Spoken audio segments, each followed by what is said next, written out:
मैं आपको उपजाति नामक छंद से परिचय कराता हूँ। ये क्रम इसलिए भी बहुत आवश्यक है कि इंद्र वज्रा और उपेंद्र वज्रा के सम्मिश्रण को ही संस्कृत के छंद शास्त्र में उपजाति कहा गया है। वास्तविकता ये है कि इंद्र वज्रा और उपेंद्र वज्रा दोनों छंद हैं तो बड़े लोकप्रिय, बड़े सरल, लेकिन जैसा मैंने बताया था आपको कि केवल पहले अक्षर को छोड़ करके बाकी पूरे छंद में एकदम समानता है।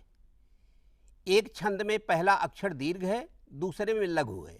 बाकी जो 10 अक्षर आते हैं दोनों छंदों में एक जैसे हैं। ऐसी स्थिति में किसी भी कवि को यदि वो इंद्र वज्रा या उपेंद्र वज्रा छंद लिख रहा है तो बहुत सावधान होकर के रचना करनी पड़ती है, क्योंकि एक अक्षर पता नहीं कब दीर्घ हो जाए, कब ह्रस्व हो जाए। कभी कभी पिछले चरण का अंतिम जो अक्षर है वो भी आगे आने वाले चरण के अक्षर को दीर्घ बना देता है।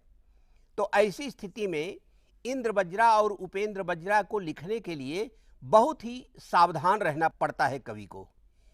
यही कारण है कि ऐसा प्रतीत होता है कि आगे चल करके हमारे आचार्यों ने ये अनुभव किया कि चूंकि ये दोनों छंद एक दूसरे के इतने करीब हैं कि सावधान रहने पर भी त्रुटि संभव हो सकती है, इसलिए क्यों न दोनों को मिला करके एक नया छंद तैयार कर दिया जाए, ताकि किसी भी कवि को कोई भय ही नहीं रहे कि कौन चरण इंद्र वज्रा में है, कौन उपेंद्र वज्रा में है। इसी भावना के साथ दोनों छंदों को एक कर दिया गया और दोनों के सम्मिश्रण से एक नया छंद तैयार किया गया जिसको हम उपजाति कहते हैं। और इसी प्रकार की उसकी परिभाषा भी दी गई। परिभाषा में ये कहा गया, लक्षण में ये कहा गया, अनंतरो दीरित लक्ष्म भाजौ पादौ यदीया उपजातयस्ताः। इसको ध्यान से समझें। ये कह रहे हैं संस्कृत में कि यदीयौ पादौ, यानी जिस छंद के 2 चरण, यदीयौ पादौ, इन दोनों शब्दों में द्विवचन का प्रयोग किया गया है, पुल्लिंग द्विवचन का प्रयोग किया गया है। तो यदीयौ पादौ यानी जिस छंद के 2 चरण, अनंतरो दीरित लक्ष्म भाजौ, अनंतर यानी बिना अंतर दिए जो 2 लक्षण बताए गए हैं। तो बिना अंतर दिए कौन 2 लक्षण बताए गए हैं? वो है इंद्र वज्रा और उपेंद्र वज्रा। यानी जिस छंद के 2 चरण क्रमशः इंद्र वज्रा और उपेंद्र वज्रा के लक्षणों वाले हों, उस छंद को उपजाति कहते हैं। ये इसका तात्पर्य हुआ। अनंतरोदीरित लक्ष्म भाजौ, उदीरित माने होता है कहा जाना, लक्ष्म माने लक्षण, डेफिनिशन, और भाजौ ये क्रिया है। तो अनंतरोदीरित लक्ष्म भाजौ यानी एक ही नैरंतर्य में, एक ही कॉन्टिन्यूटी में जिन दोनों का लक्षण बताया गया है, ऐसे इंद्र वज्रा और उपेंद्र वज्रा के लक्षणों से युक्त 2 चरण जिस छंद में एक साथ आए बारी बारी से, उसको हम उपजाति कहते हैं। मेरा ख्याल है कि एकदम स्पष्ट हो गया ये भाव। अब सवाल ये है कि ये बात तो सही है कि 2 पादों में क्रमशः इंद्र वज्रा और उपेंद्र वज्रा को आना चाहिए, लेकिन फिर उपजातयस्ताः क्यों कहा? क्योंकि इधर तो उन्होंने द्विवचन का प्रयोग किया आचार्य ने, और बाद में कह दिया ताः उपजातयः, वे उपजातियां होती हैं। अब इसमें एक थोड़ा सा रहस्य है संस्कृत व्याकरण का। आचार्य ये कहना चाहता है कि एक चरण में इंद्र वज्रा और दूसरे चरण में उपेंद्र वज्रा के होने पर ये उपजाति छंद तो होगा, लेकिन उपजाति छंद जो है वो केवल एक ही संख्या वाला नहीं होगा, बल्कि उपजाति के अनेक भेद हो सकते हैं। इसको मैं और थोड़ा सा स्पष्ट करता हूं। जैसे आप जानते हैं कि एक छंद में, एक पद्य में 4 चरण होते हैं। तो 4 चरण में क्या है कि पहला चरण भी इंद्रवज्रा हो सकता है, दूसरा भी हो सकता है, तीसरा भी हो सकता है, चौथा भी हो सकता है। अब जब एक चरण इंद्रवज्रा का हो जाएगा, मान लीजिए प्रथम चरण इंद्रवज्रा है तो बाकी 3 उपेंद्र वज्रा होंगे। दूसरा चरण इंद्रवज्रा होगा तो प्रथम और तृतीय चतुर्थ उपेंद्र वज्रा होंगे। तीसरा चरण इंद्रवज्रा होगा तो प्रथम द्वितीय और चतुर्थ उपेंद्र वज्रा होंगे। और इसी प्रकार यदि चौथा इंद्रवज्रा होगा तो ऊपर के जो प्रथम द्वितीय तृतीय हैं ये तीनों उपेंद्र वज्रा होंगे। इस प्रकार एक ही चरण के 4 पंक्तियों को यदि दृष्टि में रखा जाए तो 4 प्रकार के भेद तो यही हो गए। इसी प्रकार उपेंद्र वज्रा को भी यदि आप प्रथम चरण, द्वितीय चरण, तृतीय चरण और चतुर्थ चरण में रखें तो 4 भेद और हो जाएंगे। तो कहने का तात्पर्य यह है कि हमारे आचार्यों ने गिनती करके देखा है कि इंद्रवज्रा और उपेंद्र वज्रा के मिश्रण से 14 प्रकार की उपजातियां उत्पन्न हो सकती हैं। 14 प्रकार की उपजातियों की हम कल्पना कर सकते हैं। इसीलिए उपजातयः का प्रयोग किया, इसीलिए बहुवचन का प्रयोग किया कि उपजातियां जो हैं एक नहीं बल्कि 14 प्रकार की होती हैं। अब आप ये सोच सकते हैं कि संस्कृत के काव्यवाङ्मय में ये सारी 14 प्रकार की उपजातियां हमारे कवियों ने समय समय पर प्रयुक्त की हैं और इसीलिए हमारा जो काव्य साहित्य है वो बहुत ही धनी है। महर्षि पाणिनि के बारे में लोग बहुत कम जानते हैं और लोग सोचते हैं कि वो एक वैयाकरण ही थे, व्याकरण का ग्रंथ लिखा था अष्टाध्यायी। लेकिन कुछ लोगों को ये भी मालूम है कि वो एक बड़े सहृदय कवि भी थे। उन्होंने जाम्बवती विजय नाम का एक महाकाव्य लिखा था। उस महाकाव्य में एक वर्षा ऋतु का बड़ा अनूठा चित्रण आया हुआ है और उसका पहले भाव समझ लें, फिर मैं कविता सुनाता हूँ और उसमें इस उपजाति छंद के उस लक्षण को मैं उसमें घटित करता हूँ।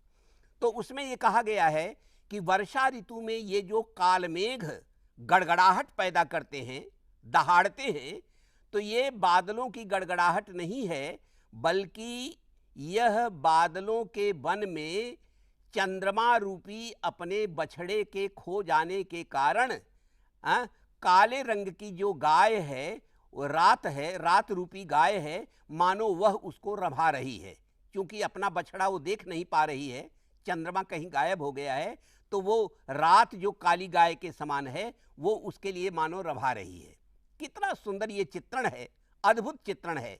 गतेर्धरात्रे परिमंद मंदम गर्जन्ति यत् प्रावृषिकाल मेघाः अपश्यति वत्समिवेन्दुबिम्बं तच्छर्वरी गौरीवहुं करोति। इसका अर्थ आपको स्पष्ट है। आप देखें कि इस कविता में गतेर्धरात्रे परिमंद मंदम, यह जो चरण है यह पूरा का पूरा ये उपेंद्र वज्रा छंद में लिखा गया है। और जो दूसरा इसका चरण है गर्जन्ति यत् प्रावृषिकाल मेघाः, ये जो है इंद्रवज्रा छंद है। इंद्रवज्रा छंद का जो लक्षण है कि इंद्रवज्रा में किस क्रम में अक्षर आते हैं, तो उसमें देखिए गर्जन्ति, गर्जंत में ग और ज ये दोनों दीर्घ हैं। यत प्रावृषि काल मेघाः, इसमें पूरा का पूरा इंद्रवज्रा का लक्षण घटित हो रहा है। तो इस तरह से आप अभ्यास करके देखेंगे तो इस पूरी की पूरी कविता इसी रूप में आई हुई है। गतेर्धरात्रे परिमंद मंदम और अपश्यति वत्समिवेन्दु बिंबम, ये 2 पंक्तियां यानी प्रथम और तृतीय चरण इसका उपेंद्र वज्रा में है और द्वितीय और चतुर्थ चरण इसका इंद्रवज्रा में है। अब महाकवि कालिदास हमारे प्राचीनतम कवि हैं। जैसा मैंने पहले भी बताया है, उनको भी उपजाति बहुत प्रिय है, क्योंकि इंद्रवज्रा और उपेंद्र वज्रा को मिला करके जब कविता लिखी जाती है तो कवि जो है बड़े उत्साह और शंका संदेह से रहित मानसिकता में अपना काव्य लिखता है, क्योंकि उसको भय नहीं रहता है कि कौन पंक्ति इंद्रवज्रा की बन जाएगी, कौन पंक्ति उपेंद्र वज्रा की बन जाएगी। चाहे जो पंक्ति जो बन जाए उससे उपजाति छंद होने के नाते उसको कोई आशंका नहीं रहती है। तो रघुवंश महाकाव्य में वहाँ पर महाकवि कालिदास ने प्रयोग किया है जहां पर कि उसके 5वें सर्ग में एक प्रसंग आया हुआ है कि महर्षि वर्तंतु का शिष्य है कौत्स, जो कि अपने गुरु को दक्षिणा देने के लिए महाराजा रघु के पास जाता है उसको सुवर्ण मुद्रा लेने के लिए। लेकिन महाराज रघु भी चूंकि विश्वजित यज्ञ कर चुके हैं, उनके पास कुछ भी नहीं बचा हुआ है और एकदम हाथ उनका खाली है, इसलिए अपने दरवाजे पर किसी याचक को आया हुआ देख करके महाराज को बड़ा दुख होता है। कहानी आगे बढ़ती है, उसको आप महाकाव्य से जान लेंगे कि किस प्रकार से महाराज रघु ने कौत्स को गुरुदक्षिणा प्रदान की। लेकिन यहाँ पर मेरा केवल ये एक श्लोक उद्धृत करने का है, जहाँ पर कालिदास ने कहा है कि तमध्वरे विश्वजिति क्षितीशम निःशेष विश्राणित कोश जातम उपात विद्यो गुरु दक्षिणार्थी कौत्सः प्रपेदे वरतंतु शिष्य। उस महाराज रघु के पास वो जाते हैं। इस कविता में भी आप यदि थोड़ा सा स्कैनिंग कीजिएगा, गण विन्यास कीजिएगा, तो आपको ज्ञात होगा कि इस कविता में प्रथम और तृतीय चरण उपेंद्र वज्रा में है और दूसरा और चौथा चरण ये इंद्रवज्रा छंद में आया हुआ है। तो जैसा मैंने आपको बताया कि उपजाति के 14 भेद होते हैं, तो 14 भेद होने के कारण कोई भी उसका चरण इंद्रवज्रा में, कोई उपेंद्र वज्रा में हो सकता है। अब एक बात और बता दूं कि यद्यपि संस्कृत कविता में इंद्रवज्रा और उपेंद्र वज्रा के मिश्रण को ही उपजाति कहते हैं और उपजाति एक छंद के रूप में भी प्रसिद्ध हो गया है, लेकिन सच बात यह है कि कोई भी दो छंद यदि एक ही लंबाई के हों और उनमें और किसी प्रकार का भेद न हो, तो उनका परस्पर मिश्रण करके उपजाति बनाया जा सकता है। जैसे आपकी जानकारी के लिए मैं बताऊं कि इंद्रवंशा और वंशस्थ ये दोनों छंद भी 12-12 अक्षर के ही होते हैं, इसलिए कुछ कवियों ने इनके भी चरणों को परस्पर जोड़ करके ये उन्होंने उपजाति का निर्माण कर दिया है।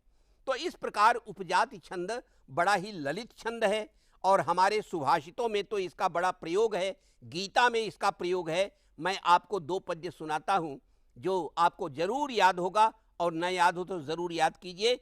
येषां न विद्या न तपो न दानम ज्ञानम न शीलम न गुणो न धर्मः ते मर्त्यलोके भुवि भारभूता मनुष्य रूपेण मृगाश्चरन्ति। इस कविता में देखिए कि पहला, दूसरा और तीसरा 3 चरण इंद्रवज्रा में है, केवल अंतिम जो है उपेंद्र वज्रा में है। महाकवि कालिदास का एक अंतिम पद्य पढ़ करके मैं इस प्रसंग को समाप्त कर रहा हूं। उन्होंने अपने एक महाकाव्य कुमार संभवम का तो प्रारंभ ही उन्होंने इसी छंद से किया है, उपजाति से ही किया है, जिसमें कि अपने देश के रक्षक प्रहरी हिमालय पर्वत का गुणगान किया गया है, उसको देवता के रूप में कल्पित किया गया है। आप भी इसको जो है कंठस्थ करें और इस कविता का पारायण किया करें।